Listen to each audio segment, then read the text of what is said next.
Welcome to The Third Story. I'm Leo Sidran, coming to you today with an unplanned, unscheduled, off-the-cuff, spontaneous extra bonus episode here. It's not bonus because it's not up to the level. It's a bonus because essentially it was unplanned. It was an unscheduled departure from what we had in store here for you at Third Story Podcast headquarters this month.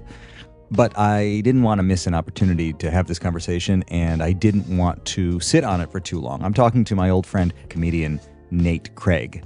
Nate and I actually grew up together, more or less, in the great alternate universe that is Madison, Wisconsin. We went to elementary school together, then high school and college. We were at college at the same time as well, and have kind of loosely been following one another since then. Not so regularly. He lives in LA, I live in New York, but often when he's in town, we will get together for a cup of coffee and just kind of, trade war stories, catch up, get the skinny, and have an interesting conversation. And I happened to notice the other day that he was posting something on Instagram, on his Instagram, his initial reaction to the events that took place at the Oscars, at the Academy Awards, when Will Smith slapped Chris Rock. And as a comedian, he had a kind of an automatic instinctual response about it that he was addressing in his Instagram post. And one of the things that I noticed immediately when I watched this, Nate walking around and talking about his feelings about it, was that he was clearly in my neighborhood. I mean, he was actually, I think, maybe like on my corner. And I could see where he was. I could see my coffee shop behind him. I could see my dry cleaner behind him as he walked around. And I thought, well, if he's in town, I'm going to call him. Let's have this conversation on the record. And that's exactly what we did. So Nate Craig came over and we just talked about a lot of things, about how he became a comedian, about his career starting out in Chicago and then moving to LA, about the similarities between a life in music and a life in comedy. Nate is a nationally touring headliner. He's made it to that point in his career where he closes the show. You know what I mean? He's the one that you go to see. He also does theater tours with Bill Burr and has multiple comedy albums available wherever you listen to your favorite comedy albums. This was an opportunity for me to indulge my, quiet obsession with comedy. I guess that's the thing that I'm starting to understand. Comedians are kind of quietly jealous of musicians, and musicians are often frustrated comedians. So there is a kind of a kinship there. There is an affinity. And we just kind of unpacked it a little bit. It was a really great conversation, and I'm glad that I get to slip it into the feed for you today. Third-story.com is the place for you to go to sign up, subscribe, check the archive. Have I talked to other comics? Well, yes, I have. I talked to another Wisconsin native transplanted to LA, Jeff Cesario, a couple of years ago about his life in comedy. And I talked to Johnny Brennan of the Jerky Boys also a couple of years ago. That qualifies, does it not? Patreon.com/Third Story Podcast is the place to go to put your money where your ears are. I'll be back before you know it with another deep dive. Got some really great episodes in the can. Until then, check out me and Nate Craig talking it down.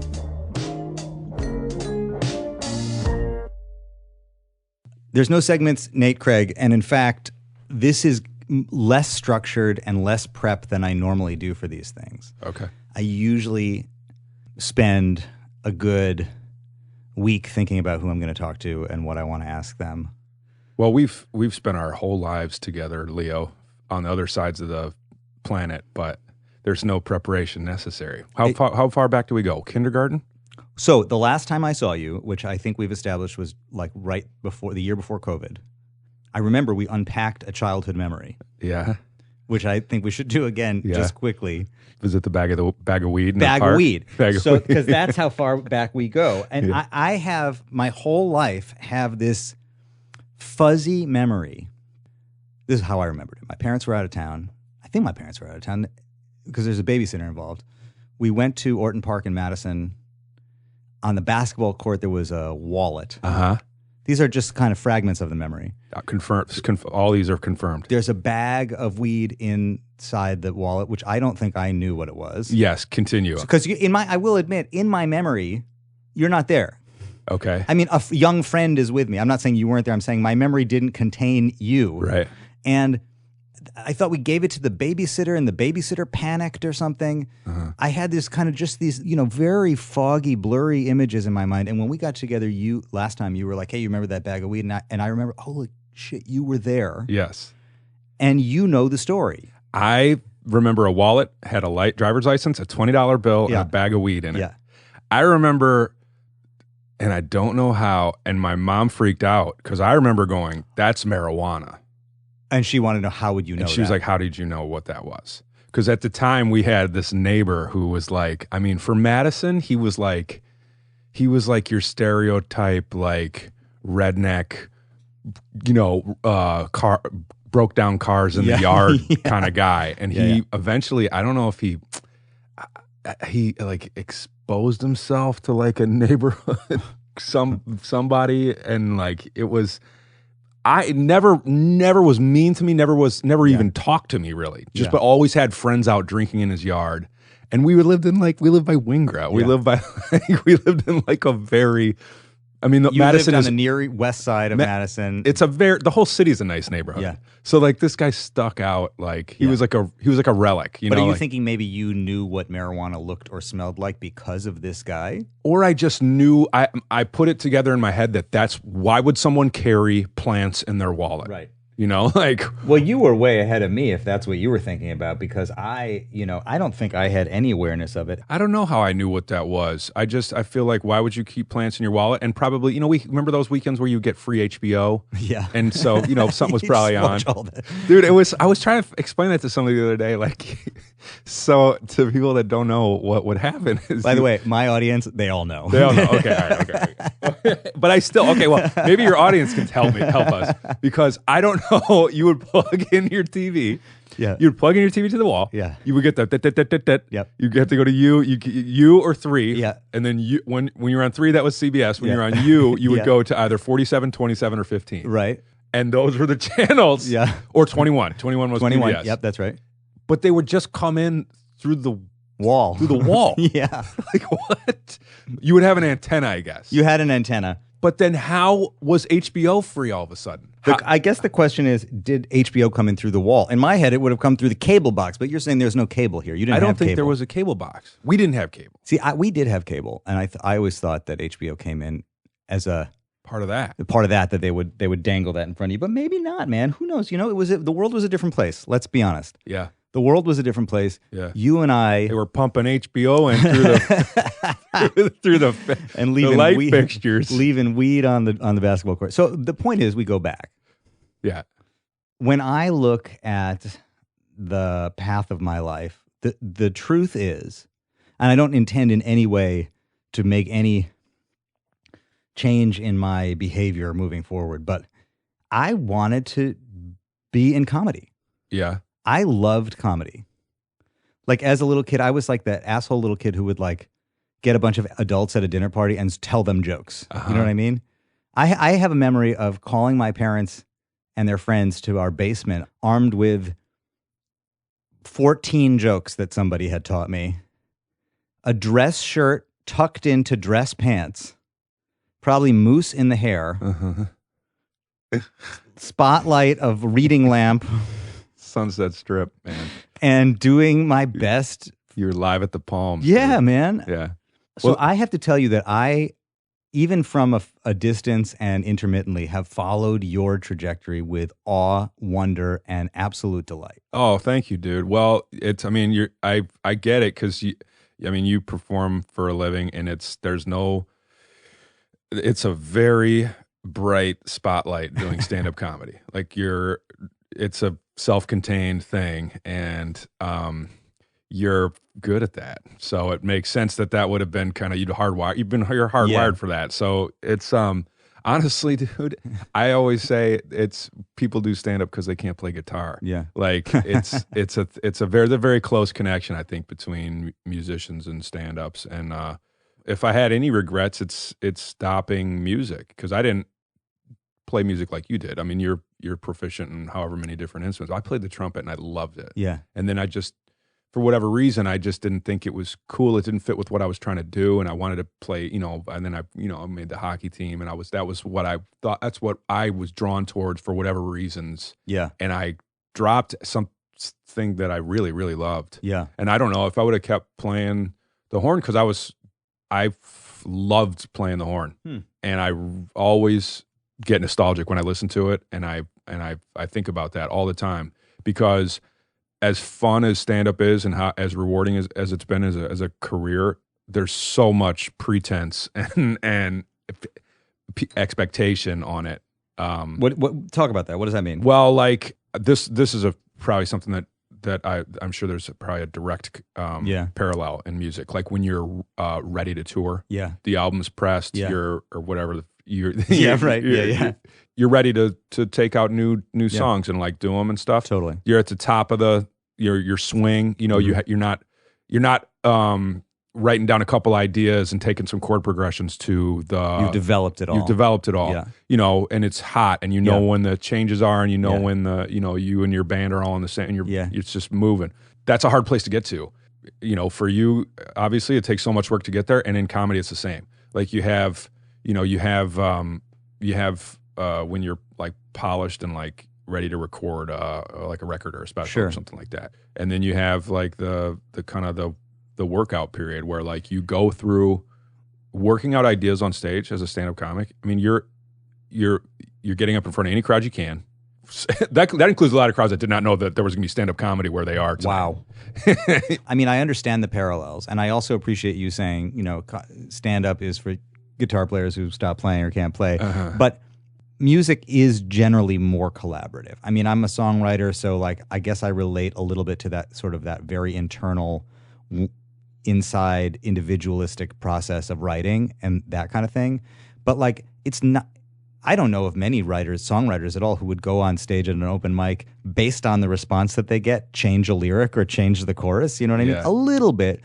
But like the idea of going up all those nights in a row and trying stuff and refining it in that way, I think is actually, it's like being a musician, but exponentially more, trying out material over and over again and refining it based on how it lands. Yeah. I guess in music you can, like, there are certain things that you just kind of have to, I mean, you don't have to, but like, you know, there's a certain, you know, staying on rhythm. Yeah, right. The crowd appreciates that. Yes. That will account for a certain base level of engagement. But don't you think also, like, if you go to hear music, there's a basic understanding generally of more or less what you're going to. Like, what is it? Oh, it's a funk band. Oh, it's a country band. Yes. As opposed to when you go to hear comedy, it's like, it's comedy. Comedy, right. That's a significant hurdle in the development process for material. Yeah. Because you, again, goes back to what I was saying about however many crowds you're performing for that may or may not know what they need to know for you to be able to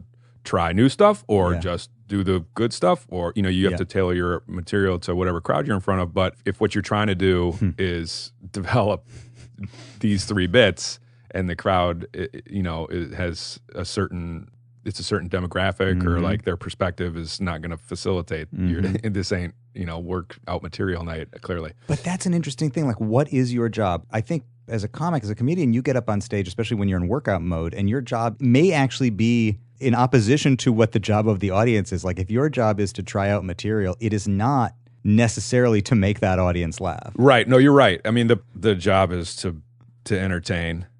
You know, comics are very selfish. Comics can be very selfish. You can be very selfish in that situation. Sometimes telling a crowd to fuck off is very funny. Yeah. If the crowd doesn't get it, then that's on them. Yeah. You know, and I totally subscribe to that line of thought. Like, it's a comedian's job to entertain, and sometimes that may include a product that the crowd is maybe not prepared for or doesn't, you know, aware of. And then in that situation, hopefully they catch up. I mean, I love seeing a comedian send something over a crowd's head if it's genuinely funny, because and then it's, again, the crowd should have got it. They should see that. You know, right?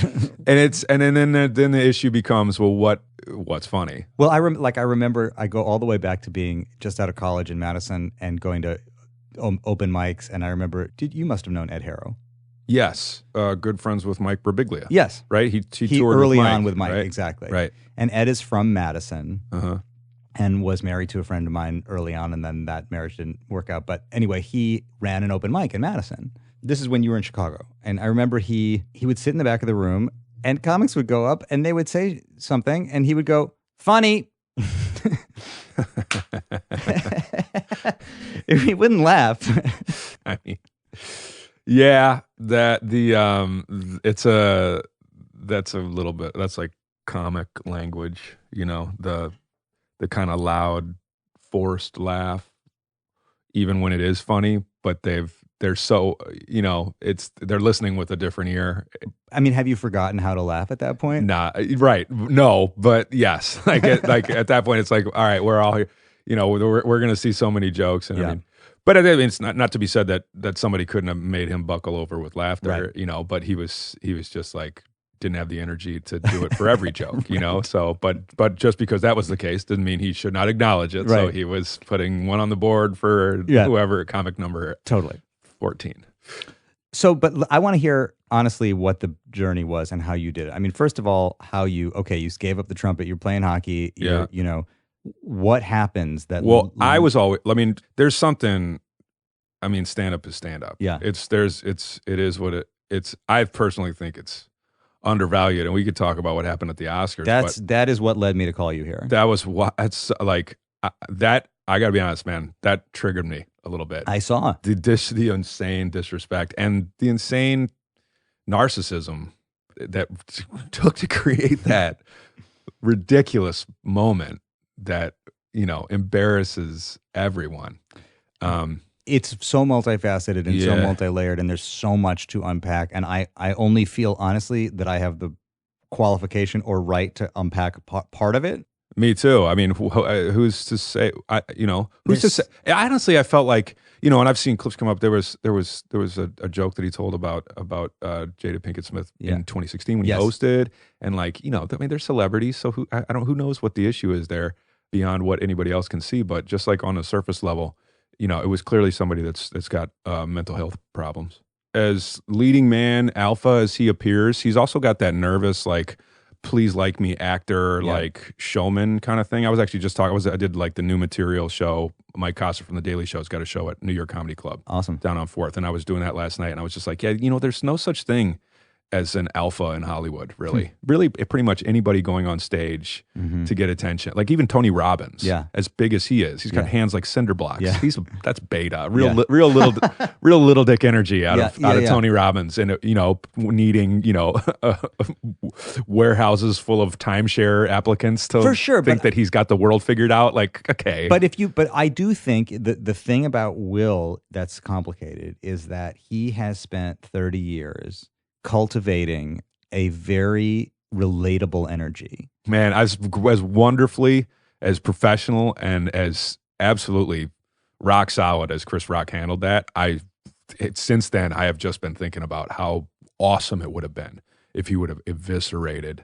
You saw him say, he goes, I could, ooh, and then and in that moment. And he looks over at the producer, and he's like, what are we going to, he goes over, because he was still, I think when he looks at the producer, he was still thinking about doing it. Yeah. He was wondering if they were going to go to commercial. If they were going to go to commercial, or if he was going to do, and he was just like, all right, I'm just going to talk about documentaries. When he says the words, I could, I mean, it's all there. You see him processing it. Yeah. But I was reminded in that moment of something that you said to me last time I saw you, that you felt that part of your job as a comic was to have a take on what happens in the world. I think we met at a coffee shop. You had been there for an hour before we met, or you were going to stay after I left with your notebook. And I said, what do you do with the notebook? And you said, I just think about what's going on in the world, read the news, whatever, and have a take on it. It doesn't necessarily mean it's going to make it into the act, but that's part of the job. Mm-hmm. And then the next day I saw you on Instagram and a handful of other comics on Instagram or on Twitter or whatever, weighing in on it and said, and from the point of view of comics, this was triggering in that it set a precedent for anybody, any vigilante to walk on the stage and disrupt the conversation in that way. Yeah. I mean, it's happened. I mean, I've been doing it now 20, 30 years, and it's happened. I've been swung at. I've been slapped. I've had glass thrown at the stage multiple times. I've had multiple stuff thrown at the stage, coins thrown at the stage. I've had people, threaten me. I can't count. And that's kind of part of the job. You're, like you said, like people show up to something, they don't know what comedy's a wide spectrum. Totally. in the process of working out material, you may or may not say some things that are going to make the final product, or you may or may not say some things that are absolutely the final product, but landing on an unintended, unsuspecting somebody on the other end of the ideological spectrum. So, or you don't handle an issue the way somebody thinks that it should be handled, or you just catch them on a wrong day and they're not articulate and they don't feel a certain way and they don't want to take credit for that feeling, and they're going to make it your fault. I mean, that's just constantly, as people are, it's disorienting, especially if people are not used to going to see stand-up. There's a contract. The audience is giving this attention. There's so much attention right there. I always say when somebody's distracting, it's not hard to distract a comedy show at all. Music you can talk over because the music keeps going and the music carries, and it's, that's the kind of, it establishes an energy that, just your basic one person can't really eclipse that. Yeah. But as for comedy, there is a contract where the silence is a result of listening, which is a result of the talking. And then there is a reaction. Yeah. And all you got to do to disrupt that, you could stand in the corner and jangle your keys. That's all you got to do. It's a very, very fragile exchange. Yes. So if somebody is not having a good night, or if the comedian is being, let's be honest, if the comedian is being disrespectful, the comedians cross the line all the time. Sure. Just because comedians are supposed to cross the line doesn't mean that they always do it at the right time or in the right way, or, there's a lot of comedy. There's a lot of bad comedy out there. And so it's like people are reacting in the moment. There's even a lot of bad comedy on the way to good comedy, probably more than anything else. Like in order, that's what I think is so interesting about the at least the kind of the old school, let's say pre-YouTube, TikTok. If you're trying shit out all the time, there's going to be a lot of bad comedy that will probably lead to ultimately a good hour or a good act. Yeah. But while you're working it out, like the part of the contract is also we're going to see some stuff in process. And so a lot of people like it. People, as there's been more comedy, people have been, a way more savvy comedy crowds. Dude, I think comedy is rock and roll right now. It's a fun time for comedy. It's, it's very competitive. The market's flooded, but if you can work, it's great. The world around us is, people want to hear some sort of sense made of any of it, even if that doesn't make sense. It's funny to think that the people that we turn to make sense of it are dyslexic and narcissistic, right, sex addicted or whatever. But yes, I hear what you're saying. But I also think, just spend another minute in the Oscars question. Well, just so we don't get turned upside down, what was the jump off when we started talking about? Because you had asked me about what happened to you. Right. I said that it was basically the question. Okay. So back to the Oscars, because it's I had in my mind, I was like, this is you're going somewhere. We went on a tangent with the Oscars, and now that's okay. What I will say, apropos of I think what we're saying here is, while Will Smith has spent 30 years cultivating his image, Chris Rock has also spent 30 years cultivating his image. Yeah. And of the two of them, one of them was true to form and the other one stepped completely out of character. Yeah, that's a great point. Yeah. Rock. I would think Rock would be saying, what have I ever done to indicate that this is not who I'm going to be right now? Right. Whereas Will Smith has never indicated that he is necessarily going to walk out of his chair and slap somebody. Yep. You know what I mean? I think he broke, his facade crumbled in that moment. No question. It was an awful look. The disrespect really bothered me because, like, as glamorous as Chris Rock was when he walked out onto that stage to present for that award, and as good as he looked in the tuxedo, the silence in the room out of respect for the career he has built for himself and the persona that he has established as somebody that can stand up there, deliver that kind of message that is a kind of a voice of this. He's a generational comic. Chris Rock was at his peak. Totally. Who knows what his peak? He might still not at his peak. Yeah. He was great in Fargo. He's now finally can act. Like, who knows what Chris Rock's going to do? His next special? Netflix would have given him $30 million to tape an hour the next day. Totally. Like, no, he's laughing at this point. Yeah, there's no question about that. Wow, but at the same time, as fancy as he was, dude, he got relegated to a fucking street clown. You think so? He's the clown that's being punched. But I think that the smartest thing for him to do is what he's doing is say nothing right now and take it to the stage. I mean, maybe he won't, but I can't wait to see what he says. No. Don't get me wrong. He's gonna make it work for himself. It's the cash register. Yeah. Is still going, but there's a respect thing that in that moment, I saw, and probably this is just me making it about me or me making it about my feelings or whatever, or the certain times I've experienced that directly in my career. Yep. I saw a insane level of disrespect to someone who Will Smith needs to say shit that he can't even begin to figure out clearly. Let's be honest. Chris Rock is high status there, but nobody else is going to absorb that. There's a part of me that thinks it's just the whole tenor of these shows now, and maybe the nature of the way we like engage publicly has broken down to a level where it's like we're just going to fuck with everybody. And like, look, you're famous, and that gives us the right to mess with you. And then we complain about how like the general public conversation has declined in some way. Like even, the three hosts were, they're making fun of people, whatever, and we're all laughing, ha ha ha, and then people are making fun, ha ha ha, and you're saying all the celebrities, we make fun of them, and we make, it's like it's all lighthearted. I always thought it was in a way to disarm the idea that our celebrities are kind of royalty for us. And they're the closest thing that we have to nobility. And in order to make it okay that there is a certain strata of our culture that gets paid millions of dollars to look beautiful and act and do their thing, and then we celebrate them in this way, that what we're going to do is we're going to fuck with them a little bit on stage. So totally. Oh, dude, that's exactly what Kareem Abdul-Jabbar said. Kareem nails it every time, and I recommend anybody subscribe to his newsletter. But that's exactly what he said. He's like, these guys are just up there to make themselves more money, and to make that, it's fine. Okay. It's a ritual that we do, and people like it, and it's something that we all engage in, and that's fun, and that's nice, and everything. But it's got to be made palatable in some sense. So, a joke about movies on movie night should be par for the course. Should be par for the course. What I really want to know, and we can come back to this though. I want to go all the way back with you, though, because I don't only want to talk about the Oscars. What actually happened to me? I want to know what actually happened to you. I want to know how you made the decisions that you made to be where you are today. Because I think, like I said, I celebrate you. I'm very excited for you. I'm proud of where you are right now. I can't wait to see what's going to happen next. But let's quickly, thank you, buddy, patiently. likewise. Thank you. For everybody listening, I'm holding Leo's Grammy right now. But now it's time to put it down. Though. Okay, I'm sorry.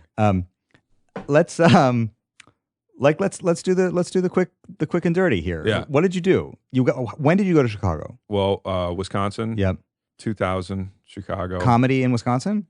Yeah, I did the club down there, which at the time it was called the Funny Business. It was run by like an old booker, and then that moved across the street. So you were on it on the one when it was on the ground floor. Then when it moved up the ground the floor, moved upstairs across the street. Yeah. Now it's downstairs under a bank. Yeah. It's cool now, right? People like it now. It's very fancy. Yeah. Gus, the developer, built this beautiful comedy club for his daughters, and they run it. I kind of do other spots. I do like the Majestic and stuff, which is because it's larger. It's that time. And it's super fun and nice and stuff. And Madison's great. I mean, I don't know how many times you go back there a year, but it's always fun. And then I went to Chicago for 8 years, and then when you were in Chicago, well, first of all, I don't think I knew in college that you were doing it. I guess I was hung up on my own thing. Yeah, it's been a long journey. Yeah. I mean, it wasn't maybe worth going at that point. Yeah, well, comedy's hard, and I'm a little slow, so it's taken 20 years to. That's what's a little bit like jazz to me. Also, though, is like over time you refine your sound, you find it, you discard the shit that isn't you, like you know. But okay, so you went to Chicago. I remember you put a concert together at the Barrymore Theater at a theater in Madison. Did you come to the Barrymore? You hired me. Right. You played drums. You brought me in. Oh my God, you played drums on that show. I played drums to do. No, that's okay. I was in a Spider-Man costume. Yes, dude. That's right. Oh my God, Leo. I mean, that's how long ago we are. Yeah. We are talking. Oh, that's awesome. That's right, dude. You brought a bunch of Chicago comics. Yep. At that time, to paint the picture of what you had gotten yourself into, because I will never forget that show. I will never forget that show. Yeah, it's wild. You come back to your hometown, all pumped up. You've got these like super cool comics, and people came. You filled 500 people came. The theater was full, and you went. And it's just with there's keep in mind no internet.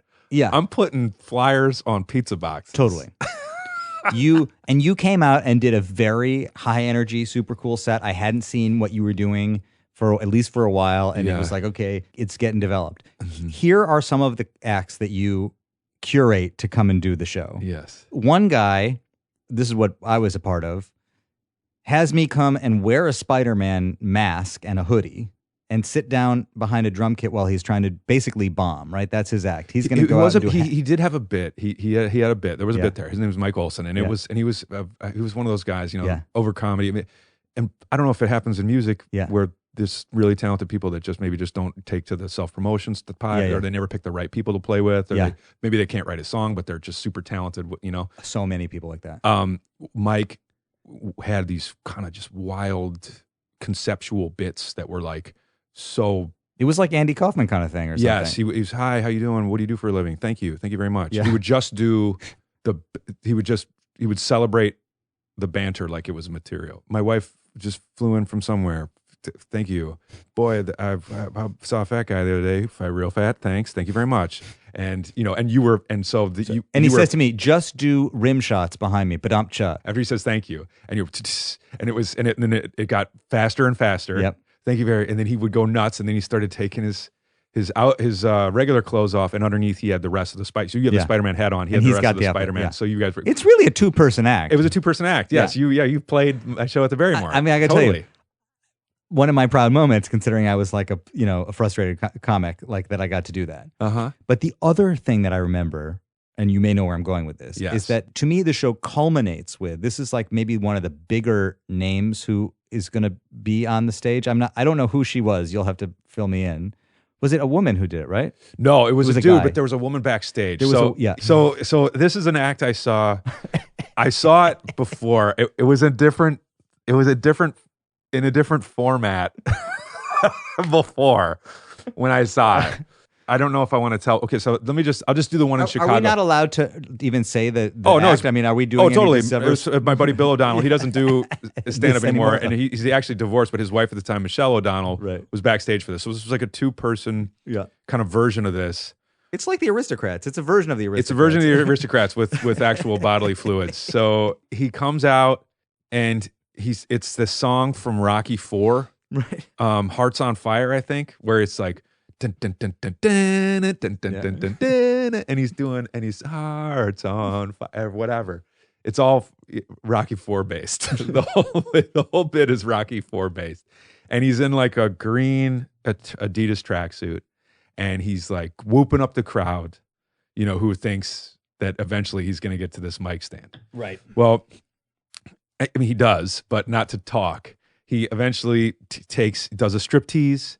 He takes the tracksuit off, swings the top around his head, throws it into the crowd, rips the pants off the bottom like he's going into the game, throws them into the crowd. He's got a lime green Speedo on. He starts, for lack of better words, fucking the stool. Oh, fucking the stool, right? He starts grinding on the stool. He starts tying up his legs with the mic cable. And then he gets down, and this, keep in mind, the soundtrack to Rocky IV is playing the whole time. He gets down and he gags himself with a toothbrush, and then he throws up on the stage. And then the crowd is completely stunned. And then he gets up and he gives the speech that Rocky gives after beating Ivan Drago, with the translator in the background taking a break so the translator so his wife Michelle could do it in Russian. And then, as if the crowd did not like him when he got out there, and now does like him. Yeah, now they're into him. and then he leaves. And as part of the set, though, part of what I booked and part of why I had him go up before the great Dwayne Kennedy, who is one of my favorite comedians. Highly recommend listening to him. His new album is fantastic. He's been one of the best comedians working for decades, and he was my favorite comedian at the time. He was kind of the best comic in Chicago, and everybody revered Dwayne and still does. And he's worked on countless movies and shows, and all that. I think he was currently, if Kamau Bell has a show right now, he's probably working on that. Anyway, Dwayne comes out and perfectly cut through the tension. And it was like, we were backstage talking, man. I was like, what are you going to do on stage, man? Oh, I don't know, man. I'm probably going to do my old bits. What are you going to do? Ooh, I think I'm going to get buck naked and vomit, you know, and then he proceeds to crush, which, you know, I really regret not preparing him for it. Mm-hmm. I thought because where I'd seen this it was Bill going up before Dwayne in Chicago, and they were up at this room called the Midnight Bible School, which was in Donnie's Skybox Theater, which was the upstairs theater from Second City and the ETC, and there was like a hot Saturday show. It was like Midnight Bible School started at like 11 p.m. on a Saturday night, and it was just there was no host. It was just the best comics in Chicago, and the guy who ran it, Matt Dwyer, very funny dude, awesome dude. He's a producer on what's the show on HBO? He's a producer on now Painting with John or something like that. It's great, and he's awesome. He would introduce the comedian from the sound booth, and I saw this was during the Chicago Comedy Festival. They did a show at the Bible School, and I was there, and Bill was doing a version of this where he came out and he's all made up like newscaster makeup, you know, corny kind of suit. Yeah, Brooks Brothers kind of get up, country club ish. And they are playing Jeff Foxworthy jokes. And he's just like listening to Foxworthy, and he gets to, you might be a redneck, and he just roll his eyes, you know, and then they do another one. His act is just responding to Jeff Foxworthy's act. Yes. So he plays like 3 Foxworthy jokes, and then he plays like some Bob Marley, and he dances around and kind of, you know, again, like kind of taunting the crowd a little bit. And there may or may not be on his side, you know, he didn't come out with the striptease or anything like he did. And then they play, you know, some music. He comes back and he starts talking, and this time he starts antagonizing Christ. Say, what's up? What's up with you? What's up with you fucking idiots? What do you look at you fucking broads? Look at you. Yeah. What are you Meryl Streep fans? What are you some of Meryl Streep's idiot fans? You know, like stuff that you could, like insults that you would never ever think of. Right. Like just troll. I'm trolling before trolling was trolling. He was trolling a crowd, and then this guy, like he's up there for a while. This guy, you know, they play like Public Enemy, fight the power or something. He starts dancing around, then he comes back, and then they cut the music. Clearly, he had worked this out with Matt, but I don't think Matt knew nobody knew what was going to happen next. He goes back, he starts antagonizing the crowd again, and this guy goes, "You're fucking terrible," and it's not a plant. I mean, I knew everybody in the audience that knew him, and he goes. Shut the fuck, you know, goes back and forth to this guy. And then the guy's girlfriend goes, "Johnny, don't." Yeah. And he goes, "Who's that? Is that Bill hears it, and that's just his aunt. He's like, "Who's that? Is that your fucking hog? Is that the hog you brought out tonight? Is that were you dumb enough to bring that hog out tonight or something, dude?" And the guy goes up on stage. Yeah. The guy goes up on stage and gets in Bill's face. And keep in mind, Bill is recording this whole thing on a camcorder that's behind him facing the crowd. Which is unorthodox, not typically what you do. Yeah, but he, you know, for this very reason, probably. So, you know, at the very least, to get the reaction. In case there's an assault, or I mean, just at the very least to get the reaction of the crowd for this whole troll job that he's done. If the guy gets in his face, then realizes that he's on camera and that that he cannot go Will Smith on this dude. There's a lot of witnesses. Matt Dwyer runs out of the sound booth, runs down the stairs, comes out, gets this guy, says, "We'll give you your money back. You got to go." Yeah. The guy goes. It's very tense. It's very like, you know, the energy in the room is the air's out of the room, and Bill leaves the stage. The crowd is about a third of the crowd is streaming out of the theater. Ladies and gentlemen, Dwayne Kennedy. Dwayne goes out on stage. And I'm like, you know, I'm a year and a half in Chicago. I'm like, still like, what is this? Totally wide-eyed. Like, how would anybody even have thought to do that? I'm trying to be Eddie Murphy. Yeah. Why would he do that? How did that happen? How do you respond to this? Feel the energy in the room. It's gone. The show's over. Dwayne Kennedy goes up there and he goes, "If you come on to the stage to fight the comedian, you might be a redneck." And it was perfect. It was perfect. Because, again, they had played a full 3 or 4 minutes of Jeff Foxworthy at the beginning of the show. It was perfect. Everybody who was still in their seat Died laughing. The couple had left. There was no judgment that they were being exposed to. It was one of my favorite moments in my career of watching comedy, at least. Not of my career, but of watching comedy, because I've watched a lot. And I was like, that was so cool. I want to bring that home. I want to bring that home. I can't wait for my friends and family to see this. Leo, that's honestly what I thought. Yeah. You want to understand me? You want to know me, who I am right now, what I care about? Yeah. Know this and then you'll know me. It's honestly what I thought. I thought it was so cool that you could push that far, and then the right joke saved everybody's night. That was just cool to me. Well, and remains cool to me. Creating an enormous amount of tension to then provide relief or release. I mean, maybe today there's an argument to be made that was not that the world wasn't a completely disastrous place at the time, because I think we were already post 9/11 or whatever, but like maybe not. I don't know when. No, that was pre 9/11. That was pre 9/11. That was pre 9/11. Yeah. Because I don't know that we need that much tension to be provided for us right now. We got enough right now. Right. You know what I mean? A good point. Yeah. No, that it's hard to remember what it was like back then. Totally. But I thought it was appropriate. Yeah. I probably would not now. That's a really good point. I guess maybe part of the question is, it's too big a question to ask, is what's funny, does that change over time? But more like, is what we need or what we want to talk about on a larger scale, is that changing over time? I think no question. I think that's a really good point, dude. I mean, it was manufactured tension. Yeah.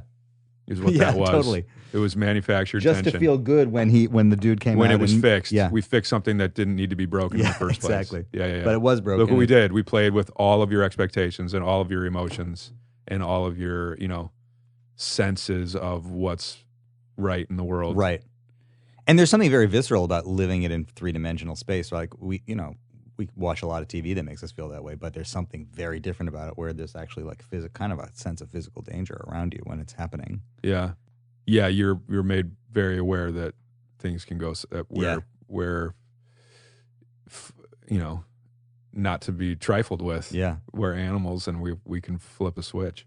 I think you're right. I think what people need out of the comedy and what point along the tension, life spectrum they need has totally changed. Because people are showing up to shows still with masks on and stuff, and everybody's got their own, is handling the world as they feel like they need to, and so it's like there's a lot of extra stimulus now, and it feels like we're hitting like kind of a critical mass or like a little bit of a tipping point population wise, where it's just like well, what do we expect? I mean, yes, a plague, that fits 9 billion people, sure, get ready for the next one, it'll be here faster, like totally, like a war, sure, 9 billion people. Man, I was going to Greenpoint this morning, and the train stopped underground for just long enough and stopped moving, where I was like, I wonder what's going on above ground right now. I wonder if everything's cool. Yeah. I mean, I'm like kind of prepared for the worst at all times right now. Yeah. Not to, suck the air out of your that's exactly my point. I mean, you just don't need to go puking on stage anymore. The world does it for you. Yep. You moved from Chicago to LA at some point. Yep. LA 2007. You're there 15 years now. Almost, yeah. Yep. LA because at the time I was 30, and I've always wanted to move to New York. Yeah. But I kind of honestly probably spent a little bit too much time in Chicago and spent my New York time there. And I feel like I spent a lot of time doing theater as well, and like acting and trying to be functional with and know how to work with directors and scripts and blah, blah, blah.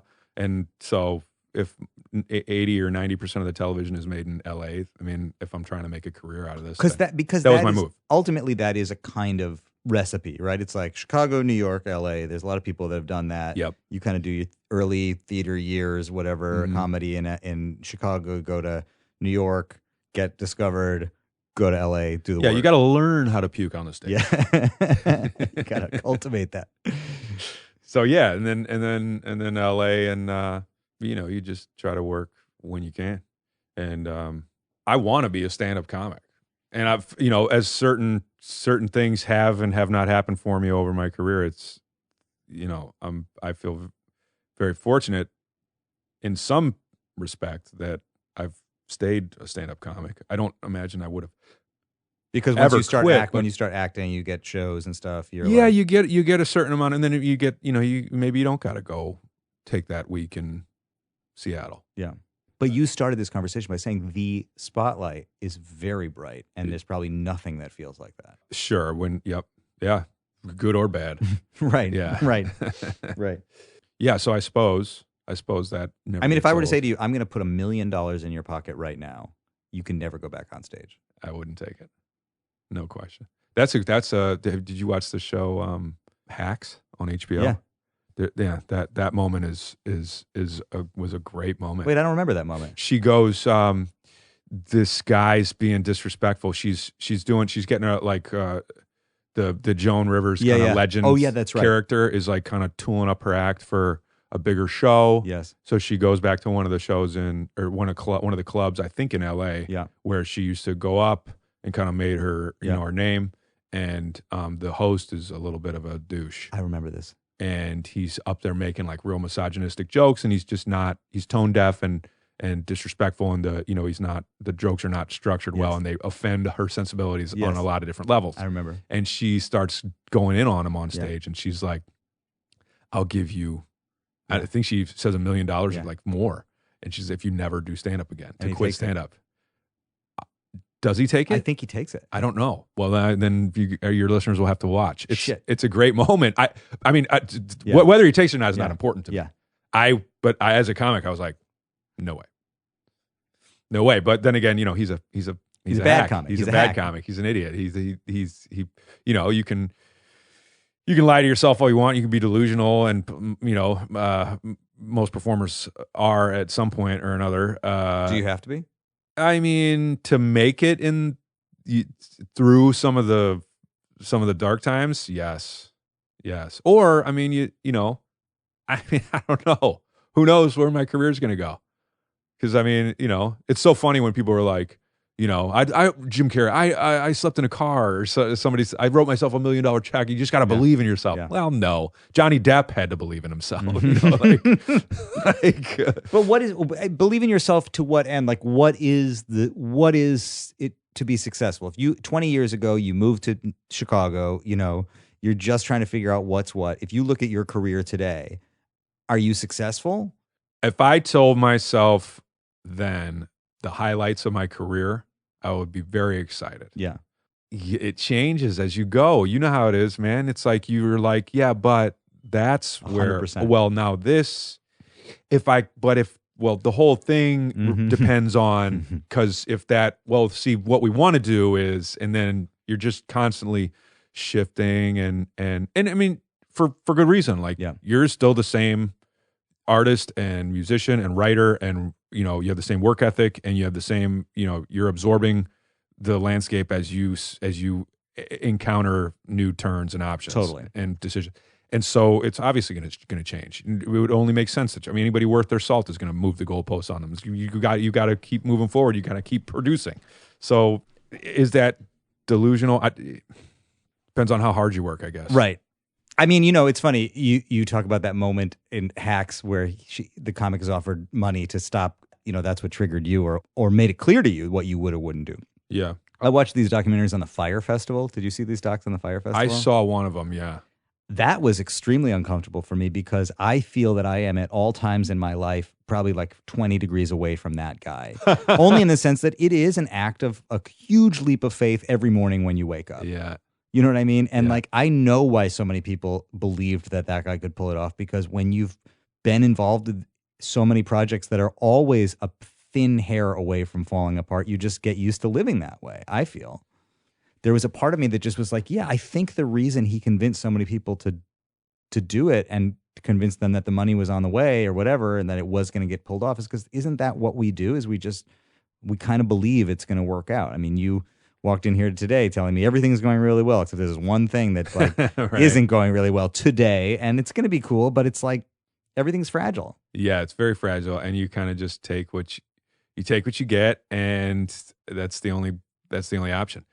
There's like a culture around it, like the self-promotion aspect of it is because you're not just surrounded by other people, other artists or other people doing creating what you're creating. Yes, you're also surrounded by other people's careers, and then you're also a fan of other people's careers. Yes, and you can separate. There's a distinction. Yes, and I love watching some of the things that people do career-wise. Yes, that I couldn't stand to sit in the room for 5 minutes watching. Interesting.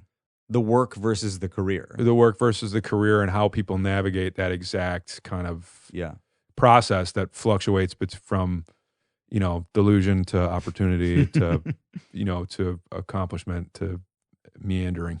Yeah. Well, that goes back to that question of like, what's your job when you walk out on stage? Is it to fulfill yourself creatively and reach for the thing that you're reaching for? Is it to entertain? You were like, no, it is to entertain, but also I got to work some shit out in order to be able to entertain. But part of what you're creating is the understanding and the identification with the crowd that results in laughter, identification plus storytelling over time. So what is your life like? I mean, obviously the COVID experience has derailed so many people in so many ways, but like, how do you manage a life in comedy? Like, how do you know if you're working? A lot of emails. I mean, if you got dates on your calendar, and if you got things to shoot and things to post and you're just kind of driving traffic towards essentially, I think the best indicator of for when I'm doing well is how many people come see me live, because that's all I really care about. Sold out a show in Ann Arbor, Michigan last weekend, made my month. I'm not even talking about money. Yeah, I'm just talking about good. You The club did well. Yeah, that made the club's week. Totally. It made that's all I care about. Are you headlining the show? Yeah. So is there an opener and a MC, a feature, and a headliner? That's standard club format. And so I was there for 2 nights, Friday, Saturday last weekend. And then I flew here, and then on the way back, I'm going to do a club in Chicago. And do you feature at all? I will open for, you got to be careful. There's certain things you can't, certain work you can't take. I'm sure you know that, Mm-hmm. you want to work a club, but maybe you can't take it on a Tuesday. First of all, the money's worse. Yeah. If you go in opening, does it make it harder for you to walk in later on? They look at you as an opener. Certain things, yes. A lot of people have problems with their home club because they saw them start. Yeah. And we'll never see them as a headliner. Yeah. Sometimes people get stuck in that kind of thing. That's a phenomenon for comedians. But yes, I will absolutely open for. Anybody I respect and want to watch, I will open for them. I'll put my ego aside. There's certain business considerations you have to make. Right. Will it affect the club's opinion of you? And also, do you have to put it online? Like, are you promoting yourself as an opening act? Not smart. Not smart, but it depends on where you're at in your career. If you're trying to be an established headliner that people expect to headline, and you want the rate that you can, have earned based on how many tickets you could sell, blah, blah, blah. When you're selling out the room in Ann Arbor, like, what is that? What are they going to see? Do they know you? Some of them do, some of them don't. Some of them just like what they saw when they clicked the link that the club had up. They saw my clips, they liked it, they came. Yeah. So it's on me to put stuff out there for them to see. My online presence. And you do it. You do a good job with it. You have to do it now. I was lazy about it for a while. But it's because a lot of people are putting up like new clips, and one of the tricks to like curate a steady flow of content but not burn any materials, just put crowd work up there, and that's obnoxious to me, but I get it, because crowd work's not hard. Any comedian can do it. It makes you look like you're inventing the wheel, but it's not. And also it kind of trains people to want that when they go to see a show. But I myself think material's much more interesting. Why not see somebody who can perform but also write? Yeah, that seems more compelling to me. But I get it. It's again. Do you do it because you know people like it? Crowd work. Yeah. Yes. If a crowd's got a little bit of an edge to them, if they're a little bit, if they're hooting and hollering and, Yeah. and stuff. And I mean, crowd work is shooting fish in a barrel made of fish. Like it's very fun, and it's don't get me wrong, like Yeah. I get why people like it. Yeah. It's new. You just turned. It's only happening one time. Right. It's only happening one time. It's in the moment. It's very. It's for me. Right. If you wrote what I just said down on paper and tried to deliver it again, it would die a Sure. thousand deaths. But in this moment, lightning in a bottle. Boom. Totally. Everybody saw it. You say crowd work is easy, all comics can do it. Is that just you put in enough hours, you're going to have to do it? If you don't know how to do it, you're not ready. No, I'm not that. Some people are just joke writers. Yeah. Some people are very easily thrown off. Some people don't want to deal with the crowd, and I don't think that that makes them a lesser comic. Yeah. The important part is being able to write material. Can you write material? Because that's what endures. That's your contribution. That's your legacy in a way. I mean, it's just what you're choosing to talk about and how you're choosing to frame it. The main thing I think people need out of comedy, aside from understanding, is perspective. See, this takes us back to that conversation we had 3 years ago over coffee where you said, it's my job to have a take. And I think what you're saying is to have a perspective on the world, which is funny because I don't necessarily know that audiences understand that, even if they appreciate it and like it. I don't know that they realize that what they're actually paying to see is perspective and not laughs. I mean, I wouldn't say it like that, but I think for the most part, it's just goes along with who, probably in a more simple form, it's who's this guy? Yeah. And I mean, this is just my opinion about, we seem to agree on it. So there's definitely some truth there, but it's just my opinion on what people want. And, a lot of people want you to talk about stuff that they know. Some people don't. Some people that gets to the heart of my favorite thing about a crowd is imagination. A good crowd, the best crowds, are on it. They want to hear. Yeah. Take us there. Help me see that picture. Yeah. And when a joke is most successful, if an analogy is right on the money, everybody in the room is seeing pretty damn close to the same picture in their mind. They're having the same image in their mind. This is like this. Mm-hmm. They see the same two people, Mm-hmm. and they are the same images, the same, whatever the subject matter is. Some crowds are a little bit, I don't necessarily want to call them lazy. I'm passing judgment. And it's like, it really just boils down to what kind of comedian I am and what kind of crowds I like to perform in front of. But some crowds want you to talk about what they know. Yeah. Talk about what I know. Tell me dick jokes. Make it simple. Keep it simple. And that's fine. We are very simple. Right. There's no need to overcomplicate it. Right. Unless you want to, and unless they want you to. How drunk is the right amount of drunk for an audience? That's a very small window for me personally. Yeah. I would just say that right after your second. Well, for me, it's right after my second drink, right in between buzzed and drunk. Mm-hmm. That's just the right window for everything. Right. Right. That's the right window for a conversation. Drunk where they stop paying attention. It depends on the size of the crowd. Is a sober room harder to play to? No, one of the best shows I've ever played was this AA hall on a Saturday night in the Valley in Van Nuys. My buddy Mick Betancourt, who's in AA, ran and so he was a comic, and he would bring everybody. I mean, he knew everybody, so it was like a hot room to book because it paid good, and the place was jammed, and they were all there, slamming Red Bull and vaping, and everybody was just trying to kind of make it through their Saturday night. Yeah, but it was like a 9 p.m. show on a Saturday night, and it was just on fire. There was completely. That's a room of people that know how to enjoy themselves. Without drinking, or want to enjoy themselves without drinking. And being around it. They also you're not gonna offend their sensibilities. Yeah, they've dealt with all the things that pushed them to drinking, and they've dealt with everything since. Right. Their demons are much larger than whatever you're going to put in front of them. Yeah. They're not going to be threatened by a G.I. Jane joke. Right. There it is, man. There it is. So when you started doing it, going all the way back to Madison and then Chicago, how do you do it? What do? You go up on stage and tell jokes? And then does anybody ever say to you, do this, don't do that? Like, do you take a class? Do you read a book? How do you put it together? I mean, I guess it's all about the stuff that, I would choose to have made fun of. I mean, there's different, there's mimicry. There's No, but I mean, like, we all know people who are hilarious yeah, at dinner, yeah, but couldn't do it. And you're actually one of the rare examples, I think. Maybe I'm wrong.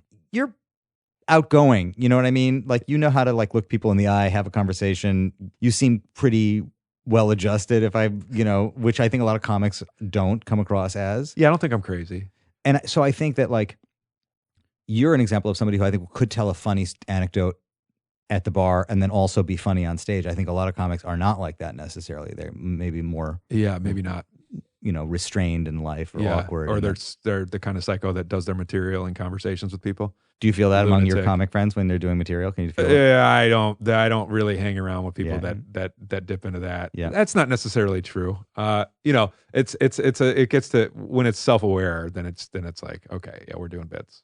But you just start doing it. I mean, the way to start doing it is you just started doing it. Yeah, I mean, I've read books and stuff on, the comedic devices and that people use, and it does tend to come down to the same, just handful of, exaggeration, misdirection, fish out of water, that kind of mimicry, wordplay. I mean, it's all those things, or a combination of those things, and those are all kind of ways to take something and just twist it and put it in perspective. Zoom in too close, zoom out real far, whatever you need to do to make it funny or fit or not sad. What about finding your persona? The amount of... That's taken me a long, long time. And I still am working on that, obviously. Some people start comedy a little later, and those people like to complain about how good they would be if they'd started earlier. And yeah. I'm here to give a voice to those who started that early. should have never started when they did. Not because that's necessarily true. I had a lot of fun shows and learned a lot from stand-up, but you got to live a life first before people want to hear what you got to say. Going and doing shows in front of people with that have labored for 40 years, and I'm a 24-year-old substitute teacher. Like, it's gonna have to work real hard to find a middle ground here, kind of thing. Like, a lot of spinning my wheels as far as like, trying to write material that maybe I wasn't ready to tell, wasn't ready to write, didn't have the perspective to give the perspective. Like, what are you gonna do? So there's a lot of just doing stand-up to do stand-up, romanticizing it and being part of it before I was, really ready. And then, like you said, like we were talking about earlier about when you're in the upswing of like, your product is ready for consumption. That happened all the way back. So I would get lucky or get a good idea, get a good chunk of ideas where I would have good shows, and then it was like, but the process of writing and recreating never ends, and so then you eventually have to move on, and then you're back to square one where you're confronted with the fact that you may or may not be performing for an audience that gives a fuck about you. Then as that pertains to kind of finding who you are, I mean, you're still finding who you are in life, so you need some stability along the way to kind of be somebody on stage. You either have a gravitas and of confidence, a genuine confidence, or you're doing a stage persona that you fully understand. And you totally know what it is that person that you're playing or presenting. And I don't get with. The sense that that's what you're doing. I get the sense that myself. You're representing yourself. I'm trying to be me on stage. Yeah, I mean, I want to be liked. I want me to be liked. I don't want anybody else to be liked. Yeah. That came out wrong. But like anybody else that I would play. Yeah. I don't want a misrepresentation of me to be liked. Right. God forbid Right, imagine that. I'm giving credit for the wrong thing. Yeah, exactly. It's so base, dude. When you have an act, as you say, it's a developed character. It's a persona that you've developed, and you get to invent all the parameters around that person. Yeah. There's a lot of benefit to it because you're protected. You're insulated from success and failure. It's your character. It's your act that didn't work. It's not you. You know what I mean? Yeah. The closer I think you get to the honest core of yourself that you're trying to somehow polish up to put on stage, the more vulnerable you become to the, the whims of the audience or whatever. Do they like me? Do they not like me? Yeah. Yeah, it hurts when you bomb. It hurts when they... To put it. It hurts when you bomb. Yeah, I don't know. I feel like, the last